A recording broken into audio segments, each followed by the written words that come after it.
Bonjour à tous et bienvenue sur Partout à Clix, votre chaîne YouTube entièrement en français et entièrement dédiée à HeroClix. Aujourd'hui, nous nous retrouvons pour parler de la capacité d'équipe Masters of Evil. Alors, une capacité d'équipe, c'est une capacité, comme son nom l'indique, que votre personnage va pouvoir utiliser grâce à la présence d'un symbole d'équipe. Ce symbole d'équipe, vous allez le trouver sur votre socle. Donc là, vous avez votre socle avec les différentes informations, à l'opposé de la fenêtre de caractéristiques. C'est-à-dire que quand vous prenez la figurine face à vous, que vous avez votre petite fenêtre dans laquelle les valeurs vont être modifiées en fonction des clics infligés à la figurine, à l'opposé, si la figurine a une capacité d'équipe, en général, vous trouverez le symbole d'équipe à ce niveau-là. Donc, ici, dans l'exemple dans la petite mise en situation que je vous propose, on a trois figurines avec le symbole Master of Evil. Hop, là, on va essayer de faire la mise au point. Hop, voilà, on reconnaît cette cagoule violette, on sait à qui elle appartient. Et dans la mise en situation que je vous propose, nous avons donc les démolisseurs. Trois d'entre eux ont la capacité d'équipe, puisque je vous les ai présentés, Bulldozer, Piledriver et le Wrecker. Excavator ne l'a pas, mais ce n'est pas grave, c'est suffisant pour comprendre le fonctionnement. On retrouve également le symbole de capacité d'équipe sur la carte, à côté du nom du personnage. On va prendre Piledriver, vous voyez bien ici, capacité d'équipe, ici, avec le symbole d'équipe, et ici, Masters of Evil, avec le descriptif de la capacité d'équipe. Et donc Masters of Evil, ça dit quoi? Ça dit que quand un personnage allié adjacent fait une attaque au corps à corps, modifier la valeur de défense de la cible de -1 si la cible est adjacent à ce personnage. Alors, on peut s'y perdre puisque il y a beaucoup de fois le mot adjacent qui est répété, il y a du close, il y a ce this character, ce personnage à qui est-ce qu'on se réfère. Bon,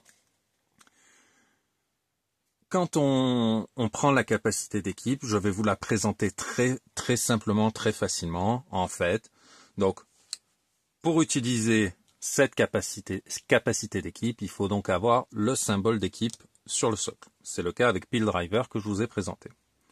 Et on vous dit donc que quand un personnage allié adjacent, donc on va prendre Excavator et le mettre adjacent à Piledriver, fait une attaque au corps à corps. Alors attention, on vous précise bien corps à corps, pas au tir. Les démolisseurs sont en face de Captain America et on vous dit bien au corps à corps. Donc là, au tir, la capacité d'équipe ne fonctionne pas. On vous dit bien au corps à corps.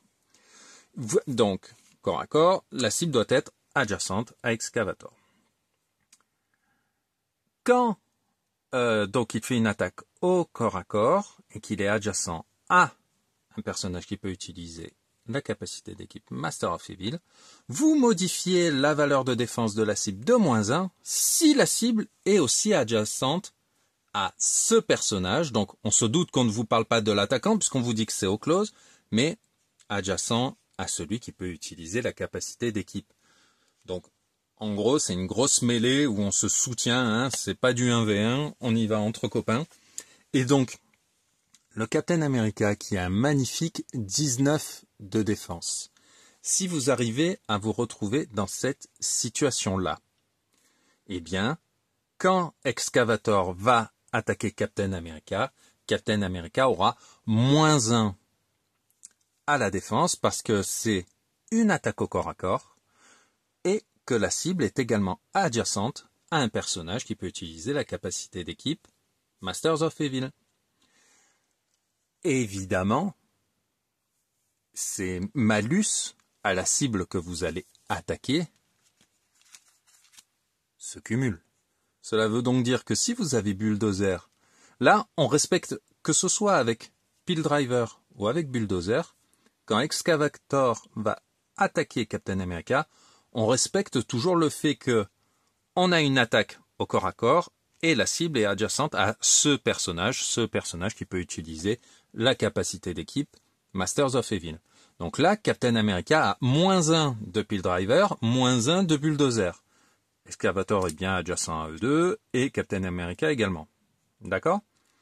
Si on rajoute même le Wrecker, eh ben là on est à -3. Et donc, avec son petit 10 d'attaque, Excavator, il lance les dés, il fait 7, on va dire. Si il n'y avait pas la capacité d'équipe Masters of Evil, cela resterait à 19, et on ne touche pas.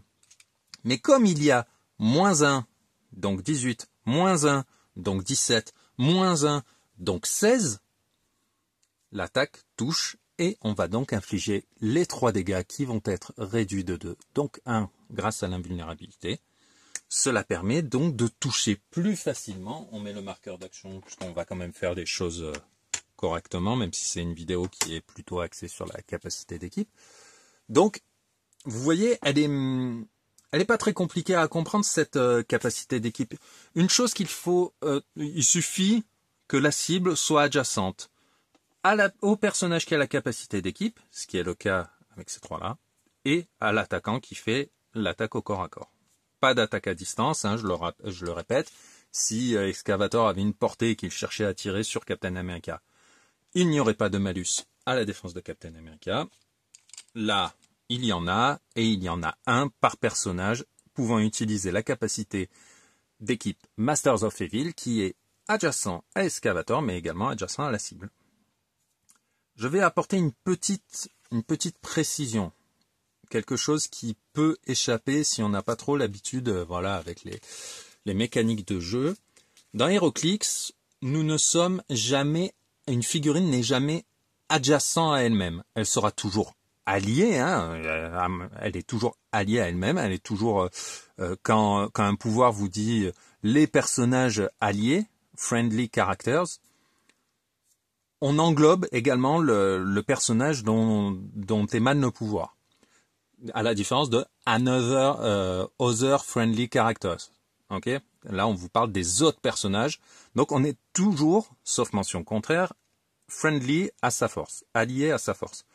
En revanche, nous ne sommes jamais adjacents. Cela veut dire quoi? Cela veut dire que, imaginons que la situation ne soit pas celle-ci, mais celle-là. Nous avons un personnage qui peut utiliser la capacité d'équipe Masters of Evil. Il fait une attaque au corps à corps et la cible est adjacente à un personnage qui peut utiliser la capacité d'équipe Masters of Evil. Le malus ne s'applique pas. Parce que on vous précise bien dans le pouvoir que c'est lorsqu'un personnage allié, adjacent, qui fait une attaque. Donc là, comme on n'est jamais adjacent à soi-même, si vous êtes tout seul dans cette situation-là, la capacité d'équipe ne fonctionne pas. Si vous êtes dans cette situation-là, c'est différent. Et donc, lorsque le Wrecker va attaquer Captain America, il y aura un malus de -1 à la défense, et ça tombe bien puisque Captain America a 19 de défense, le Wrecker a 11 d'attaque, 11 et 7, ça fait 18, mais grâce au malus, la valeur de défense de Captain America est baissée de 1. Et donc là, on touche et on inflige 4 dégâts, réduit de 2, 1, 2, grâce à invulnérabilité. Et on met un marqueur d'action au Wrecker. Donc vous voyez, il fallait faire la distinction entre la notion d'être adjacent est assez importante dans le jeu et notamment dans la bonne utilisation de cette capacité d'équipe. Puisque nous ne sommes jamais adjacents à nous-mêmes, être tout seul ne permet pas de bénéficier de l'effet de la capacité d'équipe. On va simplement faire une autre petite mise en situation. Imaginons nous sommes comme ceci, on va dire. Nous avons, voilà, Excavator est ici, il charge. Il a le pouvoir standard de déplacement vert foncé. J'ai fait une vidéo sur le sujet si vous voulez approfondir. Cela veut dire qu'il peut, au prix d'une action de pouvoir, se déplacer de la moitié de son mouvement, puis attaquer.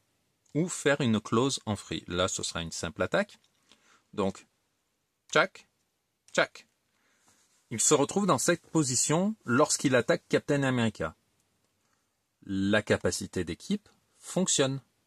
Ce n'est pas parce que lorsque l'action a été déclarée et qu'il n'était pas adjacent aux personnages qui peuvent utiliser Masters of Evil qu'il n'a pas le bonus. C'est au moment de l'attaque, on vous précise bien, hein, c'est quand un personnage allié adjacent fait une close attack. Là, vous ne faites pas une close attack, vous faites une action de pouvoir, une power action, pour utiliser charge. Charge, vous dites vous déplacer. C'est ce que vous avez fait. Maintenant, vous faites votre close attack. Maintenant que vous faites votre close attack, la cible est adjacente à des personnages qui peuvent utiliser la capacité d'équipe Masters of Evil. Il y a un malus. Ça touche. Voilà. Voilà, je pense qu'on a fait le tour. Elle n'est pas très compliquée.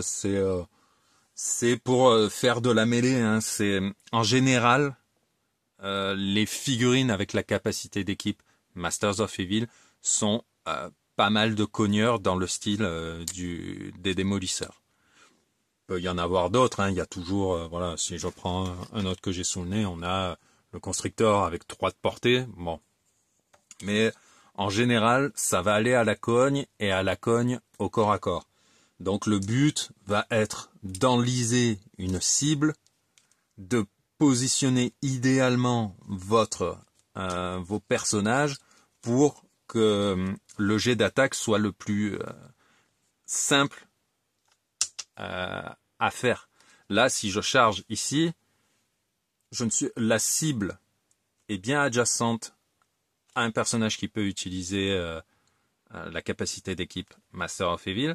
Je peux bien faire, on va se mettre comme ça, ce sera plus clair. Je suis bien en train de faire une attaque au corps à corps. Le souci, c'est que on vous dit quand un personnage allié adjacent, là ils ne sont pas adjacents. Il faut que on soit dans cette configuration-là. Donc, si vous vous amusez à jouer le Wrecking Crew, ce qui est beaucoup plus facile qu'au début du jeu quand les figurines ne rentraient pas dans un format 300 points tellement elles étaient chères, à vous de les placer idéalement pour que lorsque vous allez charger, non seulement vous allez moins 3 à la défense, mais par exemple grâce à l'Empower, plus 1 aux dégâts. Et vous allez taper comme ça, voilà, là vous attaquez une première fois, vous tentez un side step avec Pile Driver pour vous replacer et faire profiter le Breaker de l'Empower qui va attaquer à son tour avec un plus 1 aux dégâts et qui bénéficiera d'un moins 2 à la défense grâce aux 2 copains. Je rappelle que l'Excavator, il n'a pas encore été promu au rang de maître du mal, hein, il est stagiaire. Donc, voilà. Si vous avez des questions relatives à l'utilisation de cette capacité d'équipe, n'hésitez pas à les laisser dans les commentaires, j'y répondrai avec plaisir. En attendant, je vous dis à bientôt.